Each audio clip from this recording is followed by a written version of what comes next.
मनुष्य के लिए शिव व्रत श्रेष्ठ माना जाता है। आदर पूर्वक नर श्रेष्ठों को शिव व्रत करना चाहिए और पार्थिव लिंग की उपासना करनी चाहिए सभी कामना की पूर्ति के लिए। पहले भी कहा, दूसरी बार कहता हूं, ये जो सोमनाथ महादेव का ज्योतिर्लिंग है, ये पार्थेश्वर महादेव लिंग में से निर्माण हुआ है।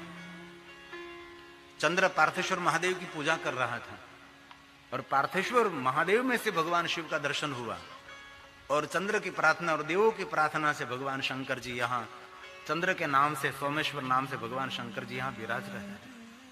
तो सुनो जरा ये बात, सबको शिव व्रत करना चाहिए। जैसे आज हमने व्रत किया ना, ये व्रत भी है ना, सोमवार हमने एक समय भोजन किया, उपवास किया और 9 दिन हम भगवान की कथा सुनते, वो भी एक व्रत है ना। बहुत सारे हमारे भाई बहन बहुत दूर दूर से आए 9 दिन के लिए, काम धंधों व्यवस्थाएं बहुत कुछ छोड़कर 9 दिन लगातार तीर्थ निवास किया है। ये कोई छोटी बात नहीं, बहुत कठिन है 9 दिन कथा सुनना। बहुत सारे गांवों में कथा होती ना, तो गांव के लोग नियम लेते कि 9 दिन कथा सुनना है, कुछ भी हो जाए लेकिन कथा सुननी, दृढ़ संकल्प करते हैं। कहीं ऐसे भी भक्तों को हमने देखा 9 दिन खड़े खड़े कथा सुनते हैं। ऐसे भी शिव भक्तों को देखा 9 दिन पैर में चप्पल नहीं पहनते, जूते नहीं पहनते। ये भी एक तप, ये भी एक साधना है। 9 दिन तक पैर में कोई चप्पल नहीं। अब महाकालेश्वर गए थे तब जगदीश खाटू वाला हमारे कथा के जजमान श्री थे, उसने 9 दिन तक पैर में जूते नहीं पहने थे। यहाँ कथा थी तो भी नहीं पहने थे। ऐसे बहुत सारे भक्त होते, ये व्रत कहते उसको। तो ये भगवान व्यास की आज्ञा है, शिव व्रताना। शिव व्रतानि सततम, निरंतर शिव व्रत करना चाहिए। कुरु यत्नेन सादरम, सादरम आदर पूर्वक शिव व्रत करे। नित्यं पार्थिव लिंगानि पूज्यस्व नरेश्वर, पूज्यस्व नरेश्वर। भगवान महादेव का नाम भी है ना, नरश्रेष्ठ, नरेश्वर, सुरेश्वर, सुरोत्तमेश्वर। भगवान शंकर जी के बहुत सारे नाम और आगे बहुत सुंदर कहा। ध्यान दीजिए, मैंने बहुत सारा गहन संशोधन करके ये सभी प्रमाण में आपके पास लाया हूं। कम से कम 500-600 श्लोक का पाठ करने के बाद इसमें से मैं 10 श्लोक निकालता हूं। सभी श्लोक गाने का भी समय नहीं रहता, कथा में बहुत सारे श्लोक नहीं गाना चाहिए। वास्तव में तो गायन्ति वो अहर्निशम, गाना ही चाहिए कथा। ये तो गाते हुए समझ नहीं सकते, इसलिए प्रवचन करना पड़ता है। हमारा दुर्भाग्य है कि हमारी राष्ट्रभाषा संस्कृत नहीं रही। दक्षिण में से आवाज उठी थी जब देश आजाद हुआ था, दक्षिण भारतवासियों ने कहा था राष्ट्रभाषा संस्कृत ली जाए, लेकिन जो गादी संभालने वाले थे उसको पता नहीं था उसको संस्कृत में क्या है, उसको संस्कृत भाषा का कुछ अता पता नहीं था, उस लोगों को संस्कृत समझ में नहीं आती थी, इसलिए हमारी राष्ट्रभाषा संस्कृत नहीं रही, हमारी राष्ट्रभाषा हिंदी रही। शायद भगवान करे जो हमारी राष्ट्रभाषा संस्कृत ये होगी तो आज हम गुजराती में, हिंदी में कथा नहीं करते होंगे, हम संस्कृत में कथा करते होंगे। इतनी मजा और इतनी लयबद्ध होगी संस्कृत भाषा। बहुत सारे विद्वान संस्कृत में बात करते हैं। दक्षिण भारत में बहुत सारे गांव भी ऐसे हमने देखे, पूरा गांव संस्कृत में ही बोलता है और कोई भाषा का प्रयोग नहीं होता। बच्चे बच्चे संस्कृत बोलते हैं, संस्कृत में भाषा के आपले होती है, लेकिन हमको बचपन से इतना सिखाया नहीं गया। जो बच्चे पाठशाला में पढ़कर गुरुजी के चरणों में बैठकर जिसने संस्कृत भाषा सीखी, श्रुति भाषा कहते हैं संस्कृत को, सुनने से भाषा बोल सकते हैं आप, तो बहुत विद्वानों को संस्कृत भाषा एकदम सुंदर बोल सकते हैं, लेकिन हमारे लिए संभव नहीं रहता। तो राष्ट्रभाषा हिंदी में कहने का प्रयास करता हूं। रोज दिन प्रतिदिन पार्थिव लिंगों का पूजन करें, वो महाभाग्यवान होगा। संसार के सभी भोग भोग कर भगवान शंकर का पद उनको मिलेगा। जो कोई मनुष्य नित्य प्रतिदिन, बहुत सारे ऐसे शिव भक्त हमने देखे हैं, रोज पार्थेश्वर महादेव का पूजन करते हैं, एक दिन भी खाली उसका नहीं होता। हजारों काम, दुनिया के सभी कार्यों को छोड़कर पार्थेश्वर महादेव का पूजन करते हैं। उनके लिए कहा, जो कोई नित्य पार्थेश्वर महादेव का पूजन करे वो जीवात्मा महाभाग्यवान रहेगा, संसार का सारा भोग और अंत में शंकर का पद मिलेगा। ये व्यास का वचन है। सुनो जरा, यस्तु यस्तु पार्थिव लिंगानि पूज्येदन्वहं मदा स महाभाग्य भूत्वा भूक्तवा अन्ते लभते शंकरं पदम। संसार का सुख भोग कर लभते शंकरं पदम। भगवान महादेव का चरण उनको मिलता है। कितनी सुंदर बात है। भले आप रोज न कर सके पार्थेश्वर महादेव की पूजा, सोमवार के दिन अवश्य करें। सोमवार के दिन न हो सके तो त्रयोदशी के दिन जरूर पार्थेश्वर महादेव की पूजा करें। मिट्टी का लिंग हाथ से बनाया जाता है। मिट्टी को हाथ में लेकर जल मिलाकर पहले बहुत मिट्टी જેમ બહેનો રોટલા બનાવે રોટલો મહળે એવી રીતે मिट्टी को हाथ से, जैसे कुंभार जो ऐसा बर्तन बनाने के लिए जो मिट्टी ऐसे हाथ से मिट्टी बना और सुंदर शिवलिंग बना रहे, और जो रोज पार्थेश्वर महादेव की शिवलिंग मिट्टी से बनाते हैं उसको कभी कोई शरीर में रोग नहीं रहेगा। क्यों नहीं रहेगा? ये मिट्टी जो है ना शरीर के बहुत सारे नेगेटिव ऊर्जा को ये खींच लेती है। मिट्टी हमारा जीवन का आधार है। और बीच में एक बात कहूं मैं, पूरे दिन जूते चप्पल नहीं पहनना चाहिए। आपका अंग धरती को स्पर्श होना चाहिए। और हमारा जीवन क्यों डिस्टर्ब हो गया? क्योंकि हम बाहर जाते तो जूते चप्पल पहनकर जाते हैं, हम घर में रहते तो चप्पल पहनकर रहते हैं, नहाने के जाते तो भी नहाने के लिए चप्पल पहनकर जाते हैं, रसोई घर में काम करते तो भी चप्पल पहनते हैं, चप्पल नहीं पहनते तो मोजा पहनते हैं। इसलिए हमारा शरीर धरती को स्पर्श नहीं होता। तो धरती में जो अर्थिंग मिलना चाहिए, पृथ्वी में से जो कुछ तत्व मिलना चाहिए वो हमको नहीं मिलता। इसलिए खुले पैर पृथ्वी पर चलना चाहिए। तो पृथ्वी आपकी रक्षा करेगी। पृथ्वी में से आपको करंट मिलेगा, ऊर्जा मिलेगी।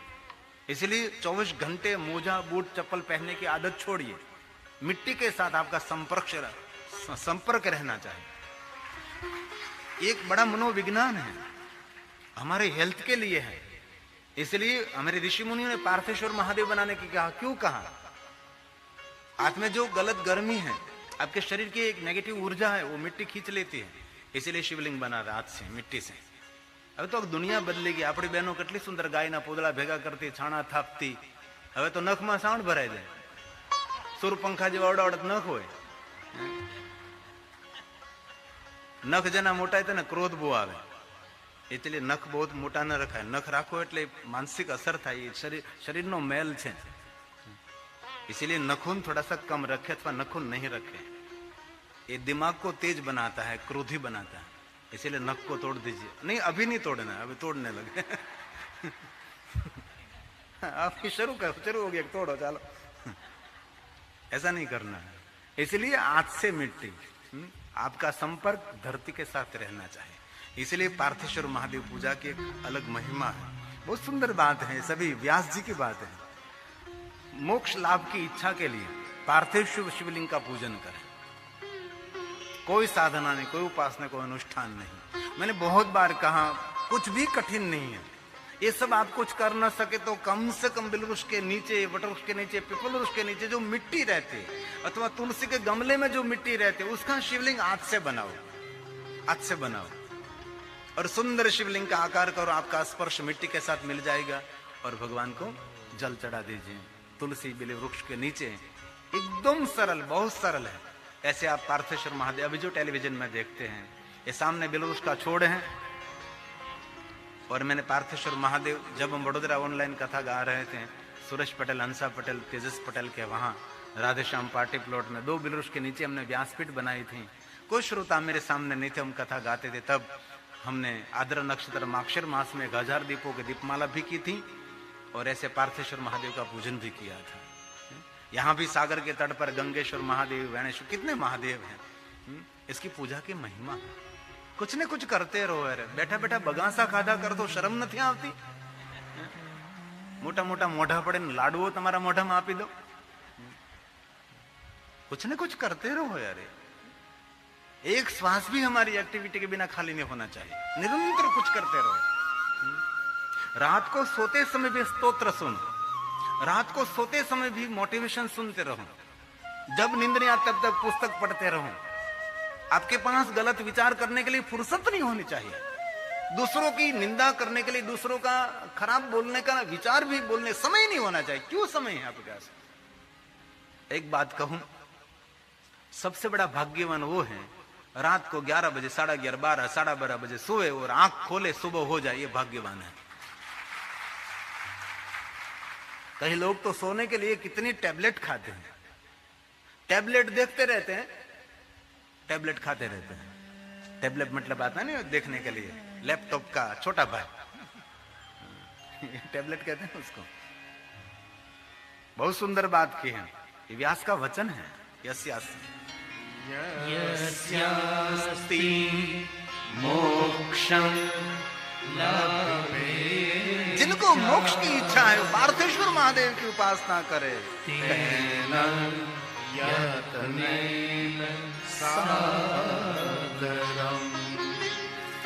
पूजनीयं प्रयत्नेन। एक एक श्लोक पर शब्द दिया, प्रयत्न, यत्नपूर्वक, प्रयत्नपूर्वक, यत्नपूर्वक। व्यास ने क्यों शब्द दिया? क्योंकि व्यास को पता है कि मनुष्य आलसी है, नहीं करेगा, नहीं करेगा, इसीलिए बार बार श्लोक में शब्द दिया, यत्नपूर्वक, प्रयत्नपूर्वक, प्रयासपूर्वक करें। व्यास को पता है ना, हम सब भोजन में आलसी नहीं है, भजन में बहुत आलसी है। भोजन में तो कथा भले अधूरी रही, लाइन में पहले खड़े हो जाओ, कथा अधूरी रहे कोई बात नहीं, लेकिन इसमें पहला नंबर हमारा आना चाहिए। जरूर प्रसाद की महिमा है, लेकिन प्रसाद से ज्यादा भगवान के साध की महिमा है। ये साध हो रहा है आवाज भगवान की दुनिया। सुनो जरा कितने सुंदर अंतिम पंक्ति, पार्थिव पार्थिवं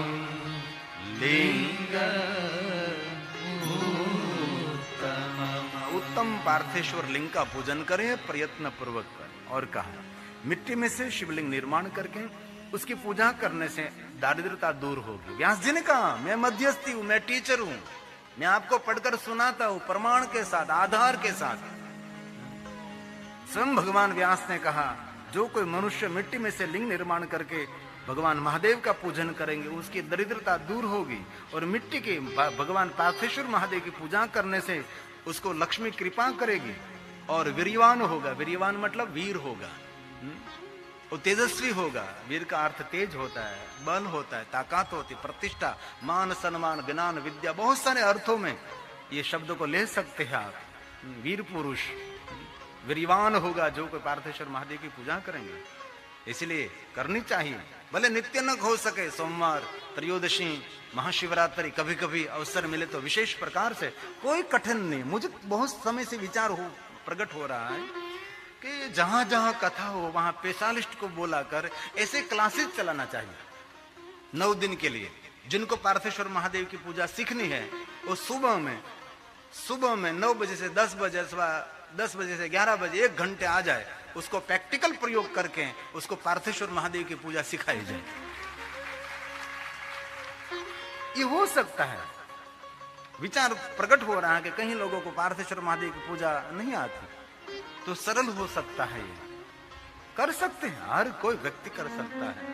तो ये शिव महाप्रण भगवान व्यास का वचन है, सुनो जरा। लिंगम,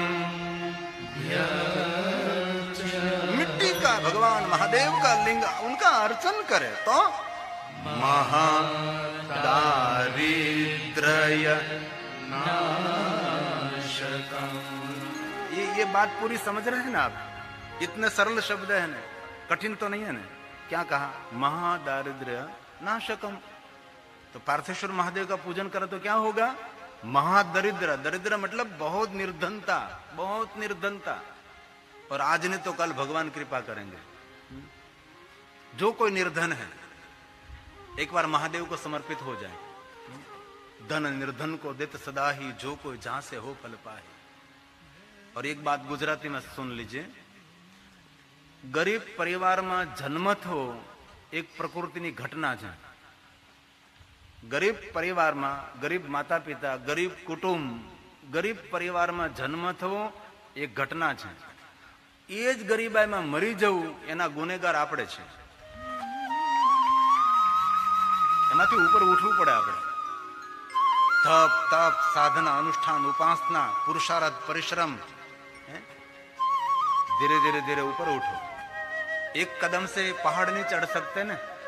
कदम कदम सीढ़ी सीढ़ी एक एक पकड़ पकड़ पकड़ कर आप पहाड़ को जा सकते हैं. हिमालय शिखर सर करना है, एवरेस्ट शिखर सर करना है तो वहां छलांग नहीं लगाई जाती. वहां धीरे धीरे धीरे धीरे आगे बढ़कर आगे आगे बढ़ सकते हैं आप. जीवन में भी ऐसा है. नीतिमता, पवित्रता, योग्य पुरुषार्थ, अपने शरीर आरोग्य का ख्याल रखते हुए धीरे धीरे आगे बढ़े. मैं यहां तक पहुंचा, मेरी जिंदगी निकल गई, 26 साल मेरा जीवन का बीत गया, तब मैं यहां पहुंचा. एक दिन में थोड़ा सब कुछ हुआ है. ये सब एक दिन में नहीं हुआ है. बहुत सारे साल बीत गए. गांव गांव शहर शहर घूमते घूमते कहीं लोग मिले होंगे, कैसा अनुभव हुआ होगा, कितना तिरस्कार मिला होगा, कितना अपमान मिला होगा, कितनी निंदा मिली होगी, बहुत कुछ मिला होगा. बहुत अच्छा बुरा भला बुरा अनुभव करते करते धीरे धीरे धीरे धीरे हम आगे बढ़ते रहे, आगे बढ़ते रहे, आगे बढ़ते रहे. आज हमारा 10 नाम मिलते हैं तो मुझे एक ही बात कहते हैं कि शिव कथा से बापू शिवालय में लोग दर्शनार्थी बढ़ रहे हैं. ये हमारे अतुलपुरी जी जो 10 नाम दर्शन अंक बाहर पढ़ते बार बार मुझे कहते रहते हैं कि आज शिवालयों की रौनक कुछ और है. मुझे पता है, मैं छोटा था तब महाशिवरात्रि के दिन 4-5 व्यक्ति दर्शन के लिए आते थे. वो भी भांग पीने वाले थे, वो भी पूजा करने वाले नहीं थे. आज देखो रोज रोज बहुत सारे हमारे शिव भक्त शिवालय जाते. कल शाम को मैं रात को सोमनाथ गया था तो बहुत सारे स्थानिक लोग रोज शाम को समय दर्शन करने के लिए आते थे. मुझे कहते थे कि बापू आपकी कथा हम नियमित सुनते हैं, एक भी कथा नहीं छोड़ते हैं, एक भी एपिसोड नहीं छोड़ते हम, और रोज शाम के समय हम सोमनाथ महादेव के दरबार में हाजिरी लगाने के लिए आते हैं. कितनी सुंदर बात है. और बहुत सारे ऐसे शिव भक्त हो गए, रोज शिवालय जाते हो गए. तो ये सभी बात भगवान व्यास का वचन है. महादरिद्र नाशकम और महति आगे महति श्रिय माप्नोति. श्रिय मतलब लक्ष्मी, लक्ष्मी उन पर रीझेगी. महति श्रेष्ठ लक्ष्मी मिलेगी. महति महंत श्रेष्ठ, महति लक्ष्मी उस पर कृपा करेगी. जो कोई मनुष्य पार्थेश्वर महादेव का पूजन करे महादरिद्र का नाश होगा. और अंत में वीर्य तेजस उनको वीरता मिलेगी जो कोई मनुष्य महादेव का अर्चन पूजन करे. आगे बहुत सुंदर कहा, नर्मदा का लिंग श्रेष्ठ माना गया है, जिनको बाण लिंग कहते हैं. नर्मदा का लिंग, नर्मदा जल प्रवाह का लिंग. नर्मदा के आसपास बहुत सारे गांव हैं, लिंग बनाने का काम करते हैं. मैं बकावा गांव में गया था तो पूरा गांव लिंग ही बनाते हैं. गांव गांव घर घर में उद्योग है लिंग बनाने का. बहुत सुंदर सुंदर शिवलिंग बनाते हैं. 1000 रुपये से लेकर 100 रुपये से लेकर 10 करोड़ तक का लिंग बनाते हैं. एक शिवलिंग की कीमत 10 करोड़ रुपया. इसमें कुदरती त्रिपुंड होता है, इसमें कुदरती ओम होता है, इसमें कुदरती द्विज होती है. करोड़ों रुपया एक शिवलिंग के भाव, करोड़ 2 करोड़, इतने बड़े बड़े और बड़े बड़े शिवलिंग वहां निर्माण रहते हैं. क्रेन के द्वारा लिंग को उठाया जाता है. पूरा गांव शिवलिंग निर्माण करता है. एक नर्मदा के किनारे गांव है, वहां पूरे गांव में शिवलिंग ही शिवलिंग बनाते हैं. नर्मदा के जल प्रवाह में डुबकी लगाकर जो मिलता है वो भी शिवलिंग माना जाता है. उसको बाण लिंग कहा है. इसलिए इसमें कहा है नर्मदा का लिंग पाप नाशक है. पर्वतों समान जिसने पाप किया है नर्मदेश्वर महादेव लिंग की पूजा करे, असंख्य पर्वतों समान पापों में से मनुष्य मुक्त हो जाएगा. और जो कोई नर्मदेश्वर महादेव का पूजन करे उनको ऐश्वर्य मिलेगा, उनको अंत में मुक्ति मिलेगी. नर्मदेश्वर महादेव घर में भी रख सकते हैं ना, छोटे नर्मदेश्वर महादेव. उसका कभी पूजन न करो तो भी दोष नहीं रहता ना. इसलिए शिवालय में ज्यादातर भगवान बाणलिंग नर्मदेश्वर महादेव लगाते हैं. और भगवान स्वयं महादेव ने भी कहा नर्मदा के जल प्रवाह में से लाया हुआ लिंग उसकी कोई प्रतिष्ठा ना करे तो भी सभी लिंग प्रतिष्ठित लिंग माना जाता है. उनको चलित लिंग भी कहते हैं. घर में आप रखते हैं तो उसको चलित लिंग कहा जाता है. इसलिए जरूर पार्थेश्वर महादेव नर्मदा का लिंग श्रेष्ठ माना गया है। पाषाण लिंग, स्फटिक लिंग, सभी लिंगों की अलग अलग महिमा होती है ना। पूरा लिंग पुराण है। इतने इतने लिंग स्वरूप की महिमा गाथा, क्या कहूं क्या ना कहूं, ये मुझे प्रश्न हो रहा है। नर्मदा का लिंग पाप नाश करने वाला, महापाप नाशक है। एक श्लोक व्यास का प्रसाद है। अर्चित अर्चितम नर्मदं लिंगं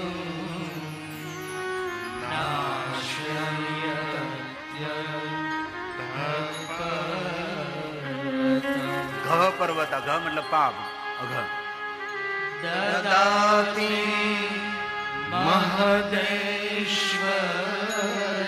ऐश्वर्य मिलेगा। कितनी सुंदर बात। मुक्तिम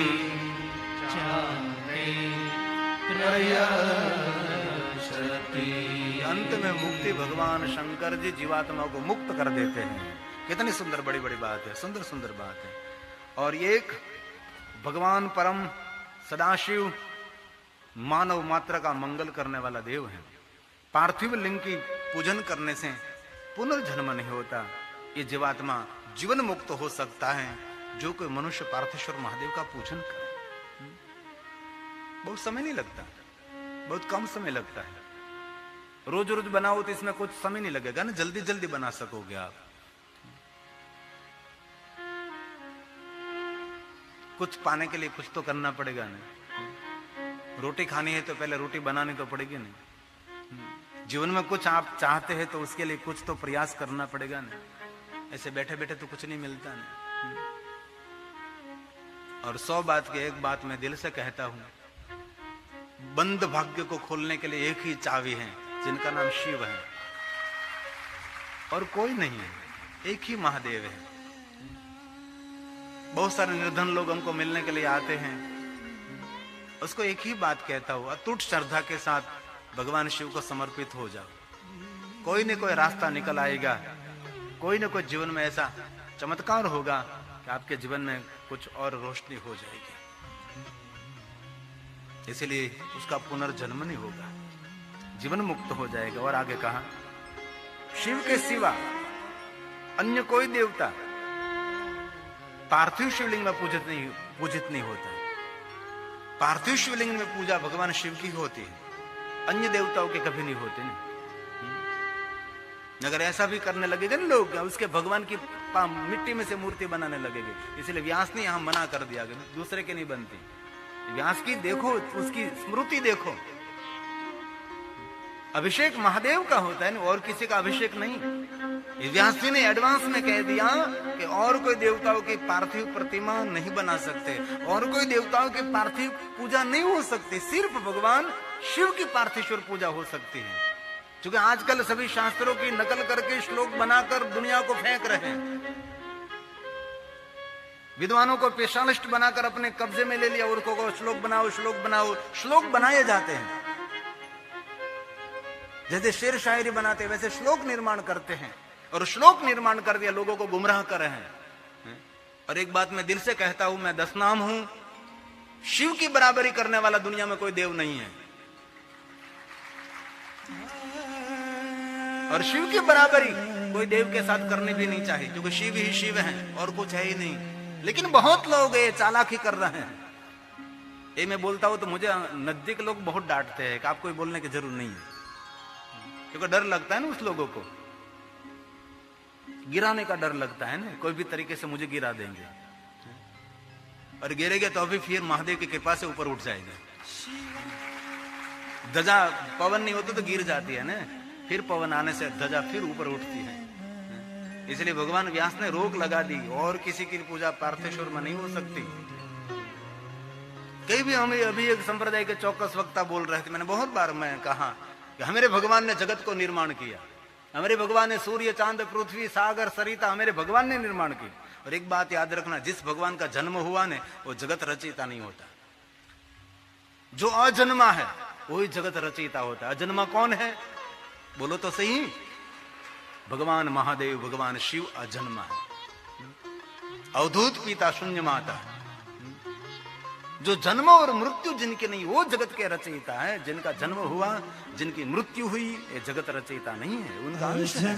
मानो लोका किम वय भवन्तोऽपि जगता मधिष्ठातारं किं भवविधिर्नादृत्य भवति अनीशो वा कुर्यात् भुवनजनने परिकरो यतो मन्दास्त्वं प्रत्यमरवर संशयरत इमे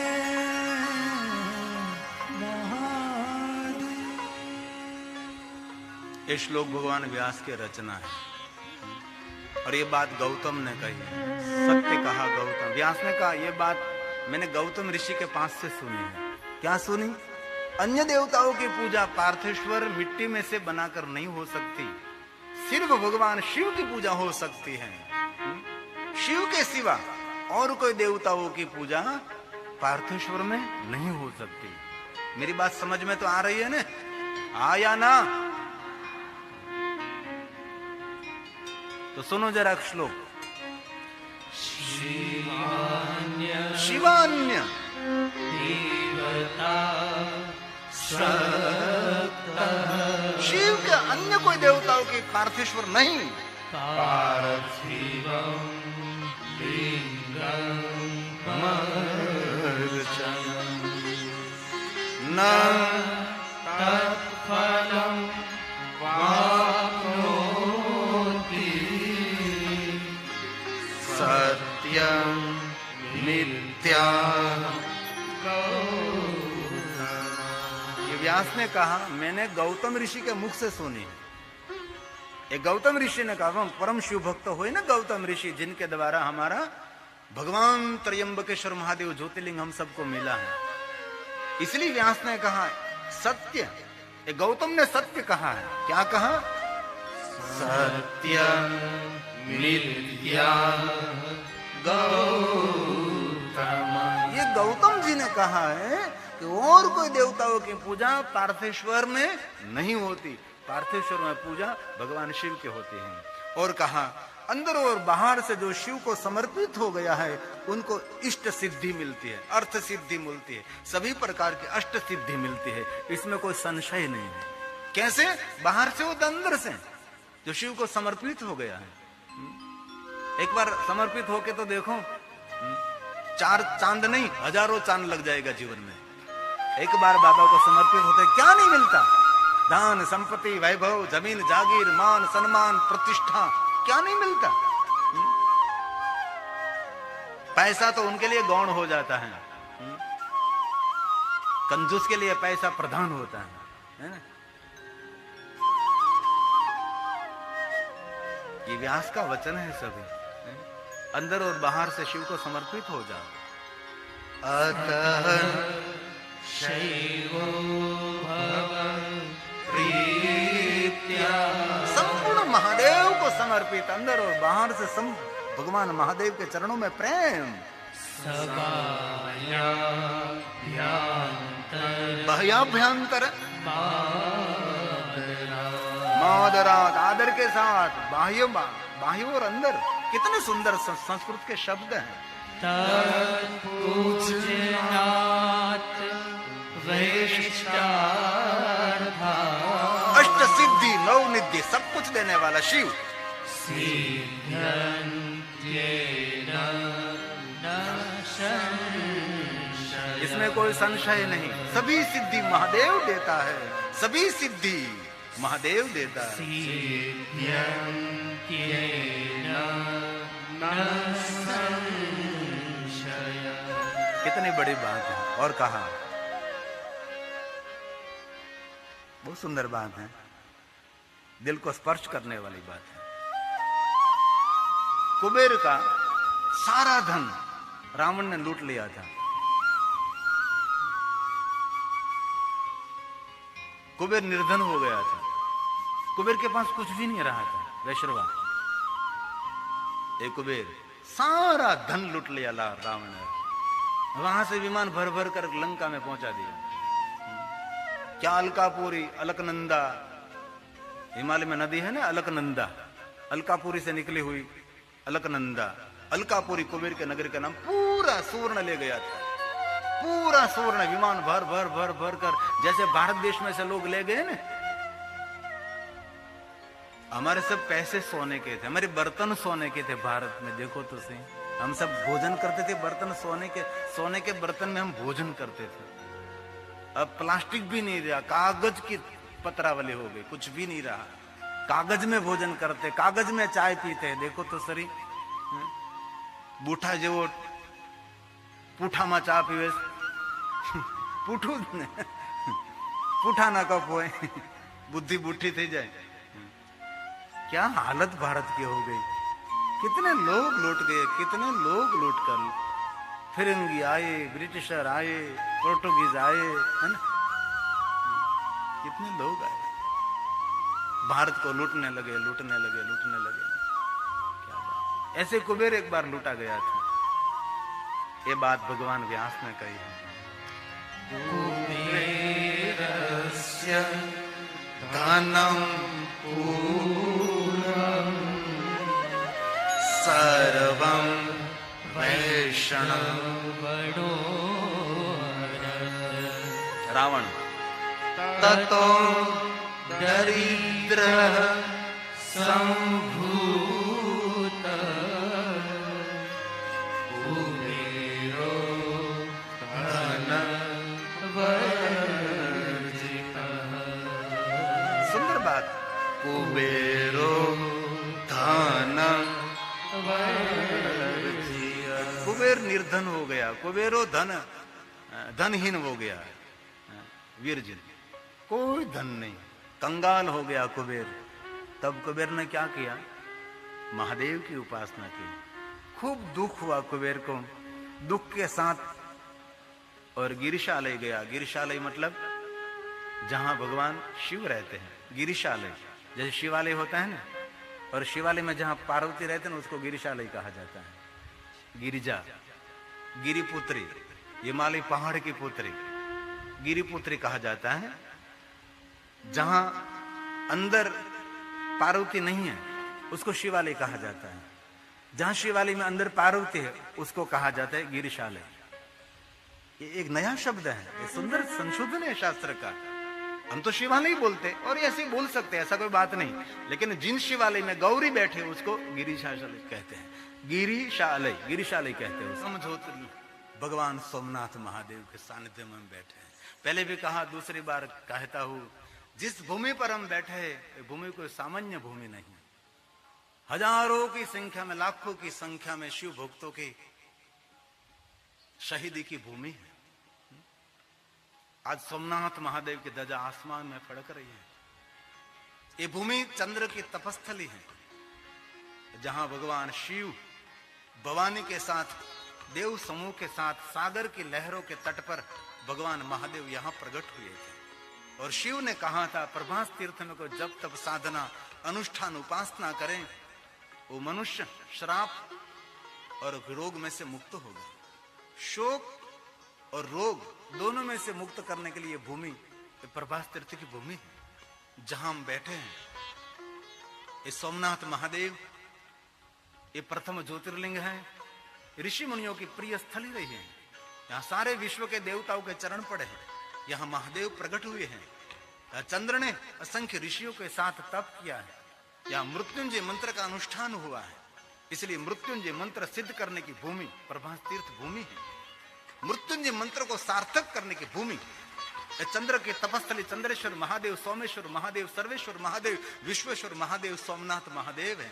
आज सोमनाथ महादेव का सानिध्य भी है और सोमवार भी है और शिव की कथा भी है, सागर का तट भी है और प्रभास तीर्थ भी है और एकादशी भी है। आज का योग श्रेष्ठ योग माना जाता है। तो आइए मैं प्रथम ज्योतिर्लिंग सोमनाथ महादेव की कथा कहूं। सोमनाथम सोमनाथं च तेषां मे प्रथम परिकीर्तितः तन्महात्म्यं शृणु प्रथमं सावधानम्।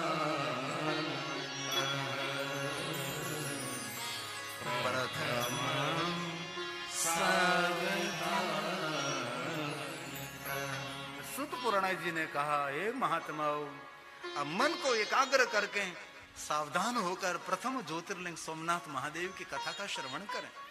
जो कोई मनुष्य आदर के साथ, भाव भक्ति के साथ सोमनाथ महादेव प्रागटी की कथा का श्रवण करते, सर्व कामान, उनकी कामना की पूर्ति रहती है। जो कोई मनुष्य सोमेश्वर महादेव की कथा का श्रवण करे, सोमनाथ महादेव की यात्रा, दर्शन, अर्चन, पूजन का फल मिलेगा। जो कोई कथा सुने, तो हम तो कथा भी सुनेंगे और सोमनाथ महादेव के सानिध्य में भी बैठे हैं, उसका आराधन भी कर रहे हैं, और यहां से मुझे सोमनाथ महादेव का शिखर, ध्वजा, नंदी महाराज, त्रिशूल सब कुछ दिखाई दे रहा है। सबको आशीर्वाद दे रहे हैं महादेव जी, ध्वजा की फड़क फड़क लहरा से। हम कितने भाग्यवान हैं। तो कल हमने अत्रि महाराज की महिमा गाई थी, मानसिया की महिमा गाई थी, अनसुया का तप और अत्रि ऋषि का तप। इनके 3 पुत्र हैं। दुर्वासा भगवान शिव का एक अंश है, दत्तात्रेय भगवान विष्णु का अंश है, चंद्र ब्रह्मा का अंश है। तीनों देवताओं को जिसने बालक बना दिया, ये मानसिया कितनी कितनी तपस्विनी होगी। ब्रह्मा और विष्णु और महेश तीनों को बच्चा बना दिया। ये आर्य नारी, ये भारत की नारी। नारी तो नारायणी, नारी क्या नहीं कर सकती। तीनों को बच्चा बना दिया। ये पूरी भागवत कथा में कथा आती है ना, तीनों भिक्षा लेने के लिए गए थे, माँ की कसौटी करने के लिए, निर्वस्त्र होकर भिक्षा दीजिए, दी। भिक्षा की क्या बात करो, दूध पिलाया माँ ने, बच्चे बना दिए तीनों देवताओं को। ये भारत देश है, ये भारत के आर्य नारी। आर्य का अर्थ होता है श्रेष्ठ। लक्ष्मी, सरस्वती और उमा निकली, कहां गए तीनों मिलकर? देश दुनिया लोक लोक ब्रह्मलोक ढूंढ लिया, तीनों मिलते नहीं थे। पागल हो गई, कहां गए? तब लक्ष्मी ने कहा, सरस्वती ने कहा पार्वती को, तेरा पति पागल है, दोनों को भांग पिला दी होगी। कहीं तीनों भाग गए हम तीनों को छोड़कर, तेरे पति के साथ रहना उचित नहीं। तीनों झगड़ने लगी, जो कि तीनों का पति नहीं मिलता था। सरस्वती झगड़ने लगी, लक्ष्मी उमा के साथ झगड़ने लगी। उमा सुन रही, क्योंकि बड़ी उमा है, बड़े लोगों को सुनना ही पड़ेगा। तीनों निकली, कहीं मिल नहीं रहे। कहां गए ब्रह्मा, कहां गए विष्णु और कहां गए महेश? ढूंढते ढूंढते ढूंढते नारद जी मिल गए। और ऐसी बातों में नारद को तो लाना ही पड़ेगा, नारद के बिना तो काम चलता ही नहीं। तीनों देवी हाथ जोड़कर कहने लगे, हे देवर्षि, देवों में से बना हुआ ऋषि उसको देवर्षि कहा जाता है ना, राजा में से बना हुआ ऋषि उसको राजर्षि कहा जाता है। देवर्षि कहां गए? शिव, ब्रह्मा कहां गए? विष्णु कहां गए? हम तीनों पागल बनकर लोक लोक में, परलोक में ढूंढ रहे हैं, तीनों कहीं मिलते नहीं है। नारद ने कहा, आपका तीनों का पति भिक्षा लेने के लिए गए हैं। तो भिक्षा लेने में इतना समय लगता है, अभी भी भिक्षा ले रहे हैं? नारद जी साफ साफ बताओ, सीधी सीधी बात करो, गोल गोल घुमाकर हमको समझाने का प्रयास ना करें।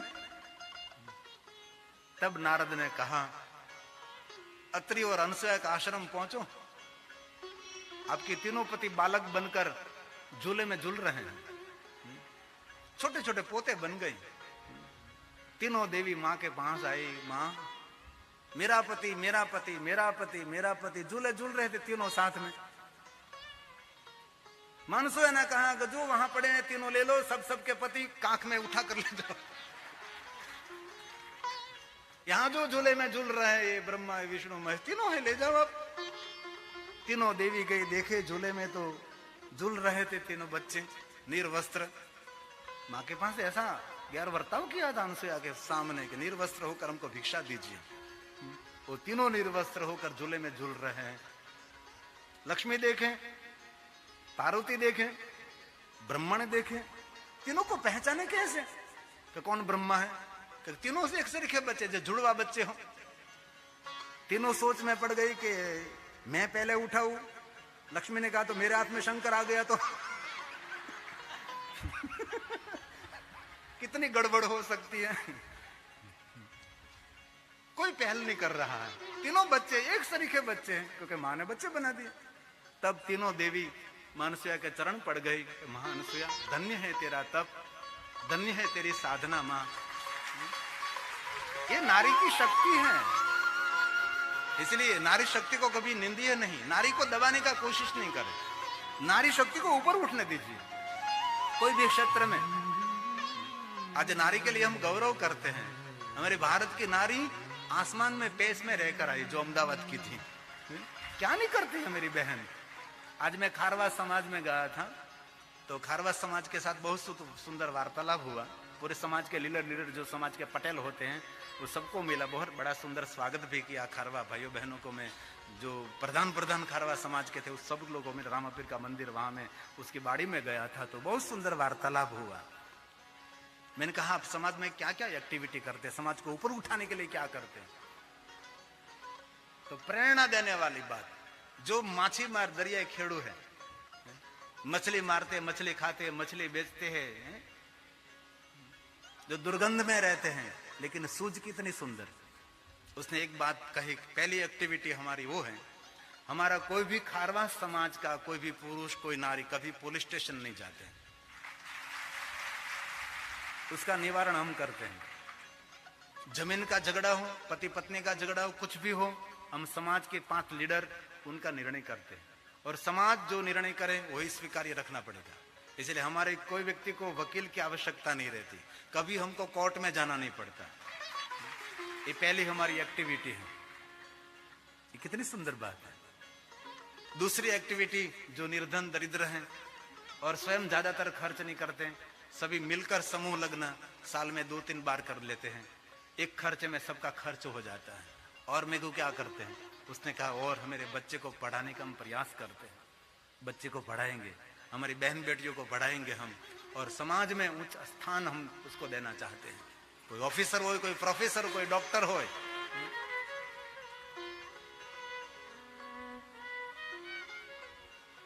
महाकाल में कथा चल रही थी और सूरत में हजीरा में कथा चल रही थी, तो हमारे शिव भक्त परिवार की छोटी सी लड़की, 19 વર્ષની છોકરી, અમેરિકામાં પહેલી 19 વર્ષની દીકરી પાયલોટ બની। એ છોકરીને પાયલોટ બનાવવા માટે એના બાપાએ જમીન વેચી નાખી હતી, કાંતિ પટેલે। मैं उसका साक्षी हूं। ये छोटी सी तब मेरे पास लेकर आते थे और बार बार कहते थे उसको मुझे कुछ न कुछ बनाना है। अब 19 વર્ષની छोकरी अमेरिका में पायलट बने, नानी, ये जो छोकरी आप टेलीविजन में देख रहे हैं, वो छोटी थी तब से मेरे पास आती थी उसके माता पिता लेकर, अब तो पायलट हुई। और उनका सपना है, क्या विमान कहते हैं, बहुत बड़ा विमान आता है, बोइंग विमान, उसको उड़ाने का सपना है इस लड़की का। अब क्या नहीं करती बहनों, सिर्फ रोटला और रोटली बनाते बनाते पति को खिलाते खिलाते मर जाना है। ऊपर उठो, कहीं करो, घर संभालते संभालते, परिवार को संभालते संभालते, पति को संभालते संभालते कुछ ऐसी एक्टिविटी करो, दुनिया आपका आदर करे, दुनिया आपका सम्मान करे, आपका बहुनाम करे। शुरुआत में थोड़ी दिक्कत, थोड़ी कठिनाई रहेगी, बाकी एक बार ऊपर उठ गया कोई रोक नहीं सकेगा आपको। इसलिए हर व्यक्ति के लिए जीवन में कुछ करना चाहिए। जीवन ऐसा होना चाहिए, 5 व्यक्ति बैठे और आप गए तो 5 व्यक्ति खड़े होकर आपका आदर करें, उसको जीवन कहा गया। लेकिन हमारा जीवन तो कैसा है, 5 व्यक्ति बैठे हैं, हम जाते हैं तो खड़े तो हो जाते हैं लेकिन भाग जाते हैं। ये कोई जीवन है? इसलिए थोड़ा सा ऊपर उठने का प्रयास करें, आगे बढ़ने का थोड़ा सा प्रयास करें। बहुत आदर करता हूँ भक्ति चरण स्वामी जूनागढ़ स्वामीनारायण गुरुकुल से पधारे हैं। ये स्वामी भक्ति चरण स्वामी जी बहुत हृदय से आपका आदर करते हैं। जय स्वामीनारायण। बहुत सुंदर जूनागढ़ स्वामीनारायण गुरुकुल से पधारे हैं। स्वामीनारायण संप्रदाय के संतों में नम्रता, विवेक मुझे बहुत अच्छा लगता है। कोई उग्रता नहीं, शांत रहते हैं, निर्मल रहते हैं। और आपको तो पता नहीं, पता मुझे पता नहीं, मैंने मेरे जीवन की पहली कथा भावनगर आनंद नगर स्वामीनारायण मंदिर में मैंने पहले शिव महापुराण कथा की। गविया स्वामी बालकृष्ण स्वामी दोनों स्वामी ने मिलकर हमारे शिव महापुराण कथा का मंगलाचरण स्वामीनारायण मंदिर में हुआ है, स्वामीनारायण मंदिर में। और गविया स्वामी ने मुझे शिक्षा पत्र दी, अभी भी मेरे पास है। ये स्वामीनारायण संप्रदाय पहली कथा, मुझे कथा तो मैं तो पढ़ा, वांचन किया, मुझे ये मेरी जो पहली कथा के फोटो कितनी सुंदर है, देखो। ऐसे तो बहुत फोटो हो गए, वो नहीं बताता रहा काटने।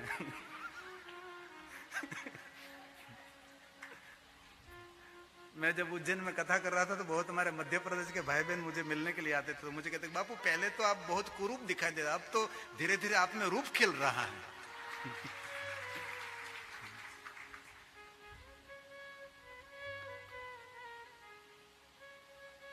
आज सोमवार है, आज शिव चालीसा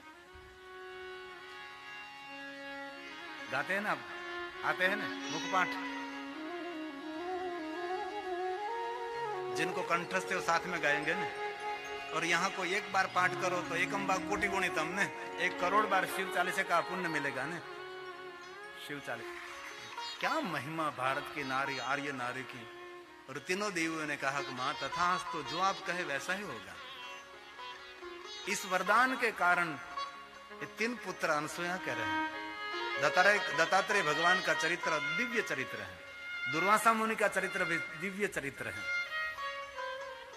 दुर्वासा मुनि गंगा में नहा रहे थे और ऊपर द्रौपदी जी गंगा में प्रणाम करके गंगा की पूजा कर रही थी और नीचे दुर्वासा जी नहा रहे थे, अति क्रोधी जो है। तो हुआ क्या, गंगा के जल प्रवाह में दुर्वासा जी स्नान तो कर रहे थे, लेकिन इतना गंगा का प्रवाह तेज था तो उनका जो अंदर का वस्त्र था, जिनको हम कोपिन कहते हैं, वो गंगा में बह गए।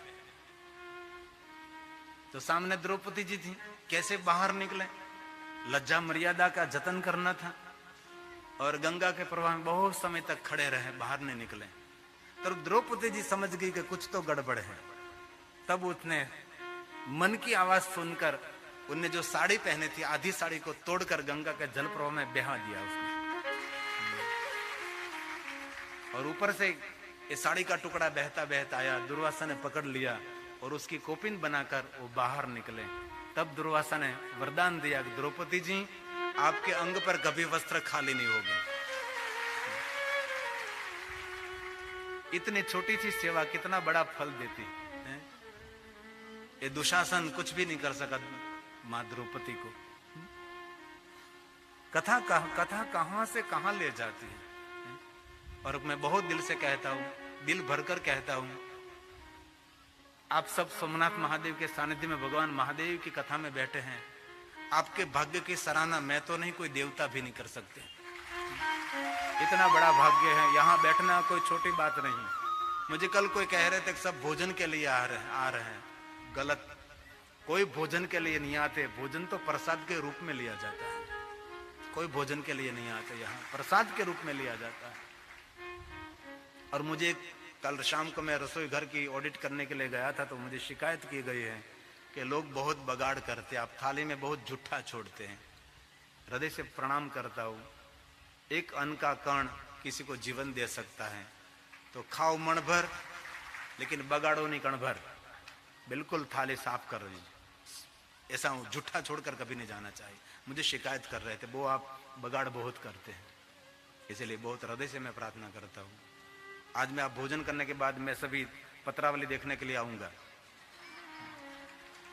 जितना खाना इतना ही पत्रावली में लो आप। नहीं भैया, प्रसाद है सब पर। कितने लोग दुनिया में भूखे सो जाते हैं, पता है आपको? कितने लोग काली मजदूरी करते, बाद में 2 रोटी मिलती है। हम सबको प्रसाद मिलता है, बगाड़ने के लिए नहीं, खराब करने के लिए नहीं।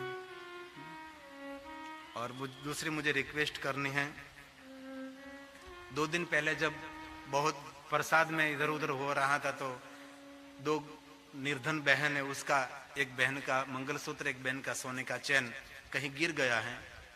किसी को मिला है तो उसको वापस कर दीजिए। बहुत छोटे घर की दोनों बहन हैं, एक का मंगलसूत्र, एक सोना का चांद गिर गया है कहीं, तो किसी को मिला है। कल भी एक मोबाइल मिला था जो है। आज कथा पूर्ण होने के बाद 15-20 मिनट माइक शुरू रखकर यहाँ किसको बैठा ना बोलने के लिए, किसी की वस्तु मिली हुई गिरी हुई तो पहुंच सके। तो ये पूजा बहन और एक काशी बहन, दोनों बहनों की एक वस्तु, सोने का चैन और सोने का मंगलसूत्र यहाँ गिर गया है। तो किसी को मिला है तो सोमनाथ महादेव को साक्षी करके दोनों बहनों को सौंप दीजिए, आशीर्वाद मिलेगा। भगवान आपको बहुत कुछ देंगे। किसी को जो मिला है तो जरूर ये सेवा करें। दोनों बहन निर्धन घर की हैं, छोटे घर की हैं, तो जरूर इतनी सेवा करें आप। बहुत हृदय से विनंती करता हूं। दोनों रो रहे थे सुबह में। मैंने कहा आपने आपको ख्याल रखना चाहिए ना, कम से कम आपका ख्याल आप तो रखो। आप देश की तो रक्षा ना कर सको, समाज परिवार की रक्षा तो ना कर सको, कम से कम आपकी तो रक्षा आप स्वयं करो, इतना तो ख्याल होना चाहिए ना। इसलिए कथा मैं पहले से कहता हूं, कथा में आओ यहां सोने पहनकर नहीं आना, यहां रुद्राक्ष पहन कर आओ। सोना पहनने से लोग सोने नहीं देते आपको, लेकिन रुद्राक्ष पहनने वाले को लोग, सोए हुए लोगों को प्रणाम करते, कोई महात्मा सोया है। रुद्राक्ष पहनो, रुद्राक्ष पहनो। इसलिए कोई बहन सोने चांदी के आभूषण पहनकर ना आवे। भोजन के समय जब धक्का मुक्की करते वही भी आपके आभूषणों का आप ख्याल रखें। तो भी मैं नचाता नहीं, मैं रास नहीं, मैं नृत्य नहीं कराता ने। पहले तो जब नृत्य इतना होता था तो बहुत लोगों के चैन बूटी खो जाती थी। अब मैंने बंद कर दिया। मैं गंभीरता से, शांति से, बहुत विवेक के साथ में कथा कहने का प्रयास करता हूँ। तो रिक्वेस्ट, मैं आशा रखता हूँ जिनको मिला है सोने का चैन, जिनको मिला है मंगलसूत्र बहन का, वापस कर दीजिए, यहाँ दे दीजिए।